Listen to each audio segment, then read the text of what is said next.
Asia কাপে বাংলাদেশে middle order এবং ওপেনিং এর সমাধান করে দিলেন ধোনি। ধোনি আরেকটা কথা বলেছেন, বাংলাদেশের বর্তমানে টি-20 স্কোরটা বেস্ট।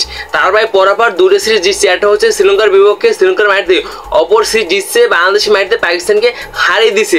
বর্তমানে বাংলাদেশ এই টিমটা সব দিক দিয়ে এগিয়ে আছে, ব্যাটিং বোলিং সব দিক দিয়ে অলরাউন্ডার। তাদের দেখুন ওপেনিং এ থাকবে তানজিদ তামিম এবং লিটন দাস, ওপেনার সাইডে থাকবে ইমন এবং তাহাদুর, তাদের সাথে মিডল অর্ডারে থাকবে জাকির আলী অনেক এবং মেহেদী হাসান মিরাজ। আবার বোলিং সাইডে থাকবে মোস্তাফিজুর রহমান, তাসকিন আহমেদ, শরীফুল ইসলাম। তাদের ব্যাকআপ হিসেবে থাকবে সাইফুদ্দিন এবং সাকিব। বর্তমানে সাইফুদ্দিন আমাদের দীর্ঘদিন পর আমাদের জাতীয় দলে কামব্যাক করছে। আমাদের এই টি-20 স্কোরটা একবারে পাল্টে গেছে লিটন দাস অধিনায়ক হওয়ার পর। আমরা পরপর এক বছরের ভিতরে আমরা 3টা টি-20 সিরিজ জিতছি। একটা হচ্ছে অস্ট্রেলিয়ার বিপক্ষে, একটা শ্রীলঙ্কার বিপক্ষে, একটা পাকিস্তানের বিপক্ষে।